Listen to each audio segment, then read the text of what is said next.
अरे भाग्यवान, मैं लकड़ियों की तलाश के लिए सभी जंगलों में जाकर आया हूँ, परंतु मुझे चूल्हा जलाने के लिए आज सूखी लकड़ियाँ नहीं मिली। मुझे माफ कर दो, आज रात हमें भूखा ही सोना पड़ेगा।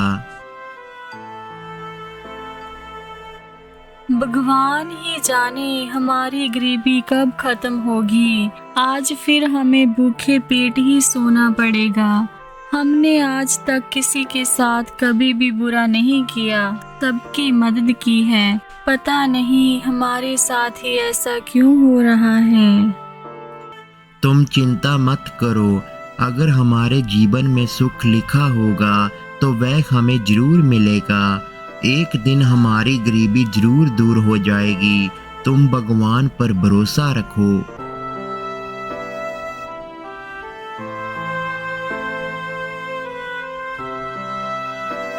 चलो मेरे प्यारे गधे, शायद आज हमें चूल्हा जलाने के लिए कुछ लकड़ियां मिल जाए, फिर हम पेट भर खाना खाएंगे।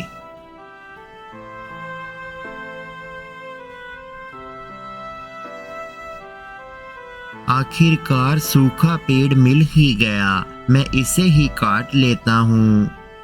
चलो भाई, आज का तो चूल्हा जलाने के लिए इंतजाम हो गया।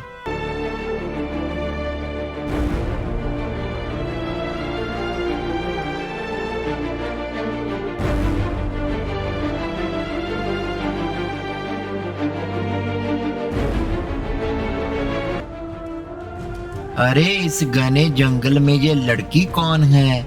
चलो पास जाकर देखता हूँ।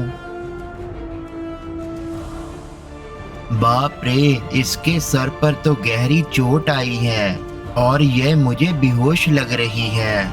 मुझे इसे जल्दी से अपने घर ले जाना होगा, नहीं तो कोई जंगली जानवर इसे खा जाएगा। ये कौन है जी? इसके गले में मोतियों का हार देखकर मुझे ऐसा प्रतीक हो रहा है कि जैसे ये किसी राजा की बेटी हो। मैं जल्दी से हल्दी का लेप बनाकर लाती हूँ। कुछ दिन बाद इसका घाव ठीक हो जाएगा और ये स्वस्थ हो जाएगी।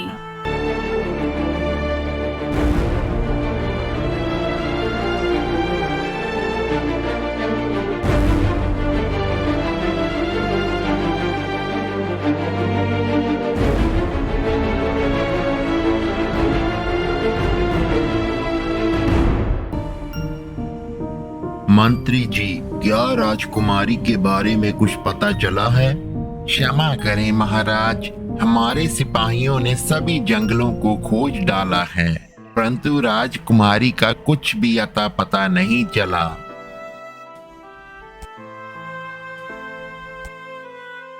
महाराज, आप मुझे आज्ञा दीजिए, मैं राजकुमारी की खोज करूंगा। मुझे राजकुमारी की बहुत याद आ रही है। मिट्टू, तुम राजकुमारी के सबसे प्यारे तोते हो, इसलिए मैं तुम्हें जंगलों में भेजकर मुसीबत में नहीं डालना चाहता। मुझे कुछ नहीं होगा, आप मेरे ऊपर भरोसा रखिए। मैंने राजमहल का नमक खाया है। मैं आपसे वादा करता हूँ कि मैं अपनी दूरदृष्टि से राजकुमारी को ढूंढ निकालूंगा। आप मुझे इस पिंजरे से आजाद कर दीजिए महाराज।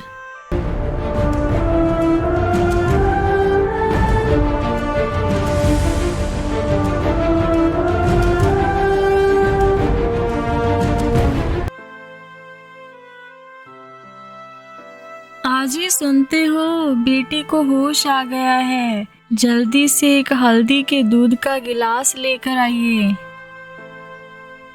तुम कौन हो? तुम्हारा नाम क्या है? तुम्हारे माता पिता कहाँ रहते हैं?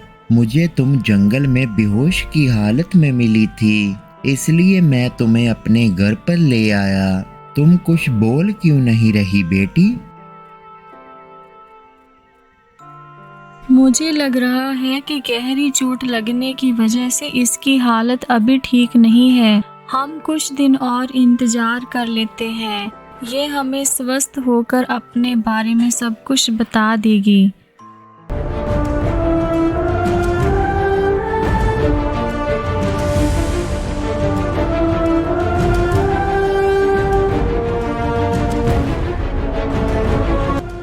सुनो, मैं लकड़ियाँ लेने जा रहा हूँ। तुम बिटिया का ध्यान रखना और हाँ, इसे पेट भर खाना खिला देना।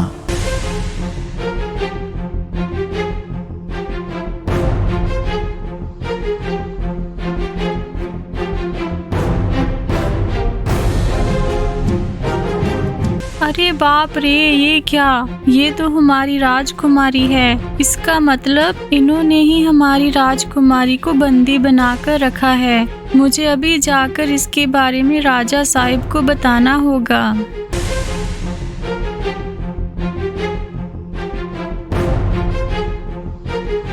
महाराज, हमारी राजकुमारी दक्षिण दिशा की ओर घने जंगल में एक छोटी सी कुटिया में बंदी है।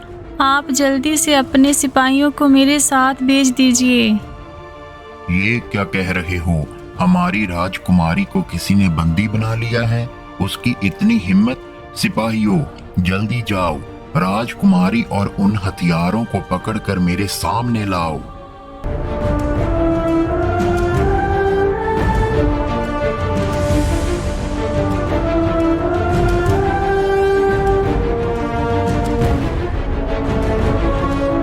क्या तुम दोनों को मालूम नहीं है कि राजकुमारी को बंदी बनाने का दंड क्या मिल सकता है? चलो हमारे साथ, महाराज तुम्हें इस दुष्कर्म का घोर दंड देंगे। मेरी प्यारी बेटी, तुम कहाँ चले गई थी मुझे छोड़कर? क्या तुम्हें मालूम भी है, मैंने एक एक पल तुम्हारे बिना बहुत मुश्किल से गुजारा है। तुम कुछ बोल क्यों नहीं रही बेटी? अरे ये क्या, तुम्हारे माथे पर तो गहरी चोट का निशान है। मंत्री जी, तुरंत ही डॉक्टर को बुलाया जाए।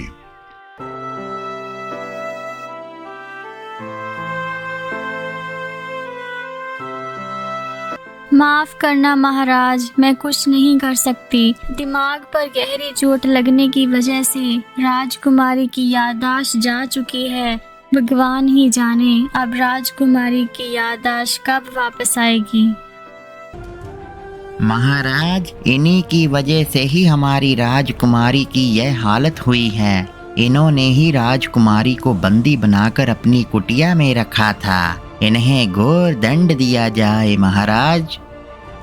नहीं नहीं, ये आप क्या कह रहे हैं? हम बेकसूर हैं महाराज, हमने कोई अपराध नहीं किया। मैंने राजकुमारी को जंगल में बेहोश की हालत में देखा था, तब मैं उसे अपने घर ले आया। मैंने और मेरी पत्नी ने मिलकर राजकुमारी की बहुत सेवा की है। हम तो उसे हर रोज हल्दी का दूध पिलाते थे ताकि वो जल्दी से ठीक हो जाए। हम निर्दोष हैं महाराज, हमें दंड मत दीजिए। बस मैं और कुछ नहीं सुनना चाहता। सिपाहियों, इन्हें तुरंत ले जाकर काल कोठरी में डाल दिया जाए।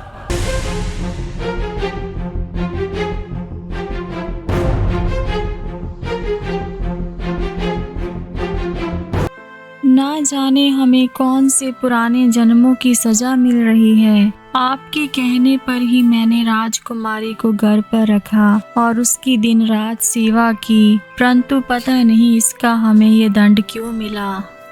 तुम चिंता मत करो भाग्यवान, भगवान हमारे साथ बुरा नहीं होने देंगे। जो दूसरों की मदद करता है उसे कभी दंड नहीं मिल सकता। तुम देखना, एक दिन महाराज को सच्चाई का जरूर पता चलेगा और वह हमें अपने हाथों से यहाँ से बाहर निकालेंगे।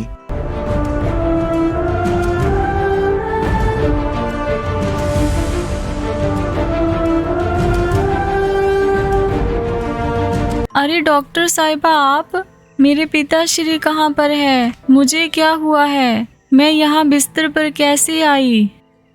महाराज जल्दी आइए, राजकुमारी की याददाश्त लौटकर वापस आ गई है। बेटी, आज मैं बहुत प्रसन्न हूँ कि तुम्हारी याददाश्त वापस लौट आई है। मुझे माफ कर दो बेटी, मैंने तुम्हें ढूंढने में बहुत देर कर दी, इसलिए तुम्हें बहुत सारे दिन एक छोटी सी कुटिया में बिताने पड़े। परंतु तुम चिंता मत करो, उन्हें उनके दुष्कर्मों की सजा मिल चुकी है। मैंने उन दोनों को एक काल कोठरी में डाल दिया है।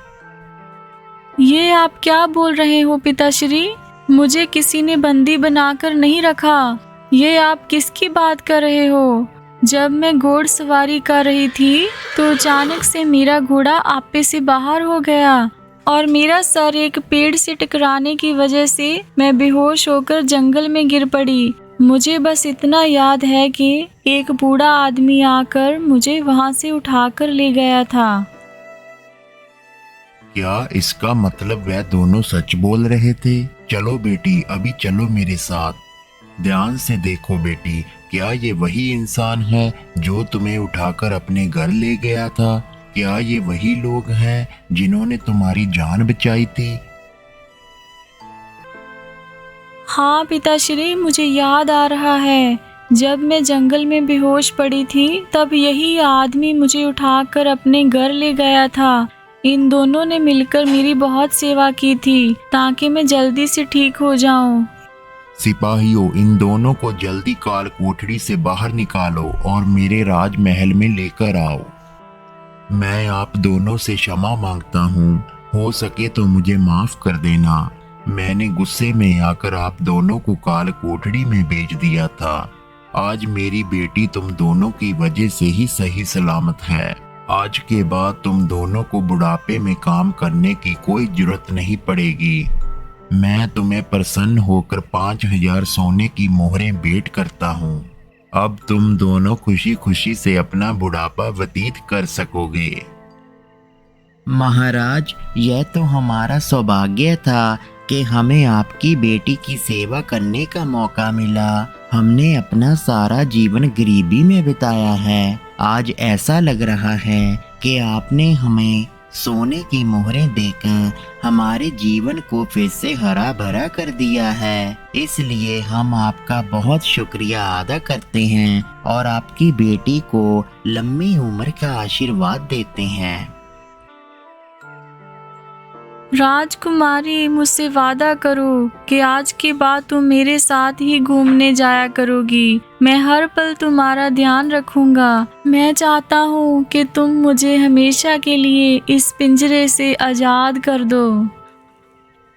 हाँ मिठू, तुम्हारा बहुत बहुत धन्यवाद मुझे पिताश्री से मिलाने के लिए।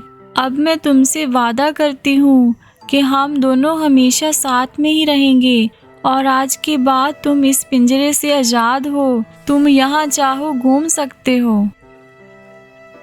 देखा भाग्यवान, यह हमारे अच्छे कर्मों का ही फल है जो हमें आज इतने सालों के इंतजार के बाद मिला है। इसीलिए तो कहते हैं हमें अपने जीवन में अच्छे कर्म ही करने चाहिए। हमें सबकी मदद करनी चाहिए।